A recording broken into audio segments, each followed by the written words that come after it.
Good morning student. आज की worksheet number है 52 जो कि शिक्षा निदेशालय राष्ट्रीय राजधानी क्षेत्र दिल्ली द्वारा भेजी गई है। विषय है गणित, तिथि 6 नवंबर 2020, कक्षा 9वीं। हमेशा की तरह वर्कशीट शुरू करने से पहले आप अपना नाम और अपने अध्यापक का नाम लिखेंगे। आज नया विषय है चतुर्भुज। चतुर्भुज आप सबको पता होगा बच्चों। आप जानते हैं कि 4 भुजाओं वाली बंद आकृति को चतुर्भुज कहते हैं। 4 भुजाओं वाली बंद आकृति मेन है इसमें, 4 भुजाओं वाली बंद आकृति, क्योंकि 4 भुजाएं तो ऐसे, ये भी 4 भुजाएं हैं, पर ये क्या चतुर्भुज है? नहीं। तो 4 भुजाओं वाली बंद आकृति क्या होती है? चतुर्भुज होती है। बंद होना जरूरी है। एक ऐसा चतुर्भुज जिसकी आमने सामने की भुजाओं के दोनों युग्म समांतर तथा बराबर होंगे, वो समांतर चतुर्भुज कहलाता है। जिसकी आमने सामने वाली भुजाएं समांतर और बराबर होंगे, वो क्या होती है? समांतर चतुर्भुज होता है। आइए समांतर चतुर्भुज की एक प्रमेय को समझें। ये प्रमेय बहुत इंपॉर्टेंट है बच्चों, अच्छे से आपको प्रैक्टिस करनी है इसकी। तो क्या प्रमेय दी हुई है? किसी समांतर चतुर्भुज का एक विकर्ण उसे 2 सर्वांग सम त्रिभुजों में विभाजित करता है। कि एक समांतर चतुर्भुज में विकर्ण क्या होते हैं? जो आमने सामने वाले शीर्षों को मिलाती है लाल रेखा, वो विकर्ण है AC। तो इसमें अब ये देखो 2 त्रिभुज बन गए। हमें सिद्ध करना है कि ये जो दोनों त्रिभुज है वो सर्वांग सम हैं। तो उपपत्ति करते हैं, प्रूफ करते हैं। मान लीजिए ABCD एक समांतर चतुर्भुज है। हमने एक ABCD समांतर चतुर्भुज बना लिया, AC उसका विकर्ण बना लिया। देखें कि विकर्ण AC समांतर चतुर्भुज ABCD को दो त्रिभुज में बांट रहा है, ABC और CDA में विभाजित कर दिया।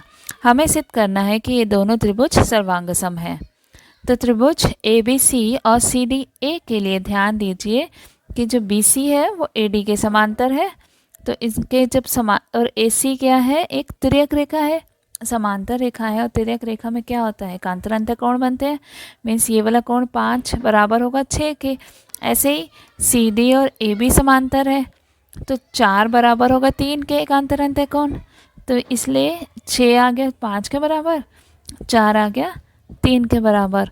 और जो AC भुजा है, ये दोनों ही त्रिभुजों में क्या है? सेम है ना। AC चाहे लिखें चाहे CA लिखें, एक ही बात है, उभयनिष्ठ है। तो अतः ये दोनों त्रिभुज क्या हो गए? सर्वांगसम हो गए। किससे? ASA रूल से, एंगल साइड एंगल नियम से दोनों त्रिभुज सर्वांगसम हो गए। अर्थात विकर्ण AC जो है वो समांतर चतुर्भुज ABCD को 2 सर्वांगसम त्रिभुजों में विभाजित करता है। तो आइए अब एक क्रियाकलाप करते हैं। कागज़ पर एक समांतर चतुर्भुज खींचकर उसे काट लीजिए। एक समांतर चतुर्भुज बनाना है कागज़ पर, उसको काट लो, फिर उसको विकर्ण के उससे काट लेना। ठीक है, तो वो 2 त्रिभुज बन जाएंगे। इन त्रिभुजों के बारे में आप क्या कह सकते हैं? एक त्रिभुज को दूसरे त्रिभुज पर रखिए, उसको रखेंगे। यदि आवश्यक हो तो त्रिभुज को घुमाइए भी। अगर ऐसे रखने पे नहीं हो रहा तो त्रिभुज को घुमा कर उसको ऊपर रखना। तो आप क्या देखेंगे कि दोनों त्रिभुज परस्पर सर्वांगसम है। वो दोनों त्रिभुज सर्वांगसम है कि सेम है एकदम। कुछ और समांतर चतुर्भुज खींचकर इस क्रियाकलाप को दोहराइए। दोबारा से करना, ठीक है। और कुछ करने हैं, और भी कुछ अपनी तरफ से समांतर चतुर्भुज 2-4 बनाओगे, सेम ऐसे करेंगे तो सब में क्या आएगा? त्रिभुज सर्वांगसम ही आएंगे। तो आइए अब हम क्वेश्चन करते हैं। पहला क्वेश्चन है, समांतर चतुर्भुज ABCD का विकर्ण AC कोण A को समद्विभाजित करता है। ये A को समद्विभाजित कर रहा है, मतलब 2 बराबर हिस्सों में बांट रहा है A कोण को। तो हमें सिद्ध करना है C को भी वो समद्विभाजित कर रहा है, और ABCD क्या है? एक समचतुर्भुज है। ABCD समचतुर्भुज सिद्ध करना है। समचतुर्भुज क्या होता है? जिसकी चारों भुजाएं बराबर होती है। समांतर दिया हुआ है, मीन्स आमने सामने की भुजाएं तो बराबर है। हमें समचतुर्भुज करना है, मतलब चारों भुजाएं बराबर सिद्ध करनी है। अब इसमें हमें दिया हुआ है कि ABCD क्या है? एक समांतर चतुर्भुज है, और विकर्ण AC कोण A को समद्विभाजित कर रहा है। ये वाला कोण इसके बराबर है। ठीक है, सिद्ध क्या करना है? हमें सारे स्टेप्स लिखेंगे कि कोण C को भी AC समद्विभाजित करता है, और ABCD एक समचतुर्भुज है। और उपपत्ति अब प्रूफ करते हैं हम। हमें अब दिया हुआ है कि AC जो A को समद्विभाजित कर रहा है, मतलब कोण DAC इसके इक्वल है। वो हमारा फर्स्ट पॉइंट हो गया। ठीक है, सेकंड क्या है? अब जब समांतर चतुर्भुज है, रेखाएं समांतर है, तो एकांतर अंतःकोण भी बराबर होंगे। एकांतर अंतःकोण कौन से हो रहे हैं? DAC बराबर होगा BCA के, ऐसे ही DCA किसके बराबर होगा? इसके BAC के। यही हमने यहाँ पे 1 2 3 करके लिख लिया कि फर्स्ट में तो जो दिया हुआ है वो, और बाकी के एकांतर अंतःकोण। अब इन 1 2 3 तीनों इक्वेशंस को देखोगे तो क्या आपके पास आएगा कि DAC BAC के बराबर है और DAC ACB के बराबर है, BAC ACD के बराबर है, मतलब ये दोनों भी आपस में बराबर आ गए। ACB ACD के बराबर आ गया है ना।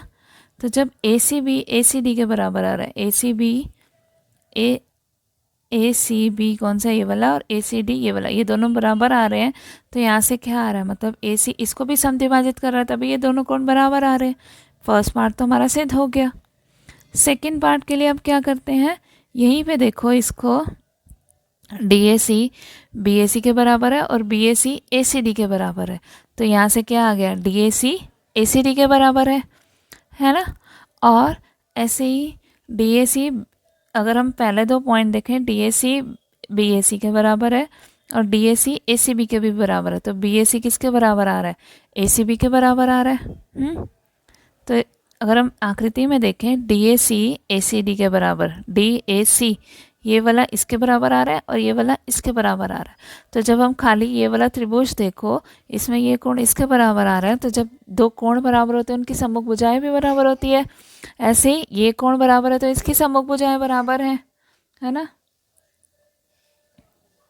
तो हमारे पास क्या आ गया कि उनकी भुजाएं जो हैं वो बराबर हैं आमने सामने वाले कोणों के।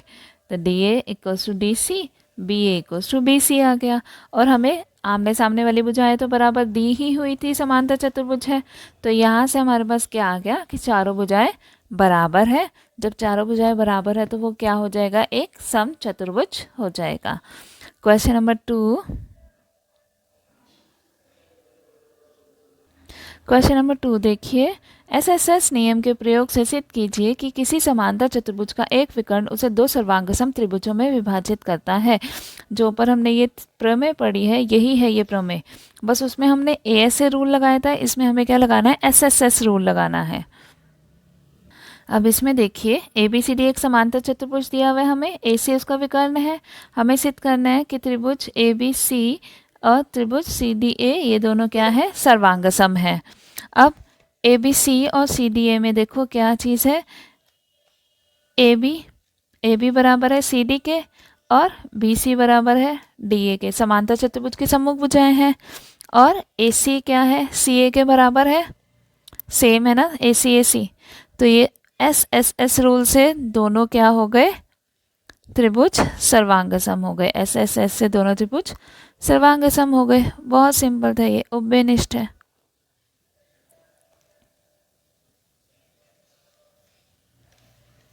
अब इन्हें अपनी कॉपीज में